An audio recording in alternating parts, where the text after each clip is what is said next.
ছোট্ট সোনামণির সুস্থতা ও বিকাশের জন্য ভালো ঘুম খুবই গুরুত্বপূর্ণ। শিশুর ঘুমের সঠিক রুটিন গড়ে তোলা মানেই তার শরীর ও মনের জন্য নিরাপত্তার পরিবেশ তৈরি করা।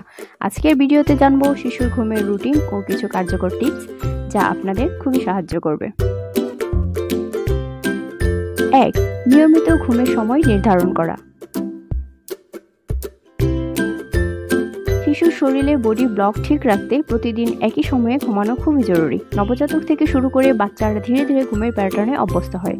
তাই প্রতিদিন রাত ও দুপুরে ঘুমের জন্য একটা নির্দিষ্ট সময় ঠিক করুন এবং চেষ্টা করুন সেটি বজায় রাখতে। 2. ঘুমের উপযুক্ত পরিবেশ তৈরি করা। শিশুর ঘুমের পরিবেশ যেন শান্ত ও আরামদায়ক হয়। ঘরটি খুব বেশি উজ্জ্বল না হওয়া উচিত। আলো হালকা রাখুন।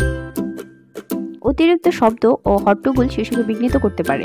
তাই ঘুমানোর জায়গা যেন শান্ত থাকে। তাপমাত্রা খুব গরম বা খুব ঠান্ডা না করে ঠিকঠাক রাখতে হবে। 3. ঘুমের আগে শান্তিপূর্ণ রুটিন বজায় রাখা। শিশুকে ঘুমানোর আগে মৃদু গান শোনানো, নরম গল্প বলা, হালকা মেসেজ দিতে পারেন। এতে শিশুর মন শান্ত হয় এবং সে সহজে ঘুমিয়ে পড়ে। হঠাৎ কোনো বড় আওয়াজ বা হঠাৎ আলো জ্বালানো এড়িয়ে চলুন। 4. নিরাপদ ঘুমের নিয়ম মেনে চলা।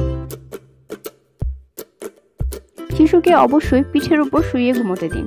মোটা কম্বল বা খেলনা শিশুর শ্বাসনালী আটকে দিতে পারে, তাই এগুলো থেকে দূরে রাখুন। শিশুর মাথা যেন সঠিকভাবে সমর্থিত থাকে। বেবি কোট বা স্লিপ প্যাড ব্যবহার করতে পারেন, যা নিরাপদ এবং আরামদায়ক। 5. শিশুর ক্লান্তির লক্ষণ চিনে নেওয়া। শিশুর চোখ ঘুমিয়ে আসা, হালকা কান্না ও মুখের অভিব্যক্তি দেখে বুঝতে পারবেন সে ক্লান্ত। এসব লক্ষণ দেখে তাকে সময় মতো ঘুমানোর জন্য শুইয়ে দিন। অনেক সময় শিশুর ক্লান্তি বাড়লে সে বেশি রকম চঞ্চল হয়ে যায়। 6.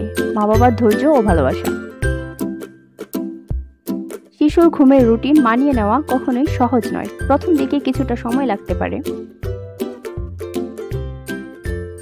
তাই ধৈর্য ধরে ভালোবাসার সাথে শিশুর যত্ন নিন। ধীরে ধীরে সে অভ্যস্ত হয়ে উঠবে। 7. দিনের মধ্যে পর্যাপ্ত সময় বিশ্রাম নেওয়া। শিশুর জন্য শুধু রাতের ঘুমই নয়, দিনের মধ্যেও নিয়মিত ছোট ছোট ঘুম খুব প্রয়োজন। এতে সে আরো ভালো শারীরিক ও মানসিক বিকাশ ঘটায়।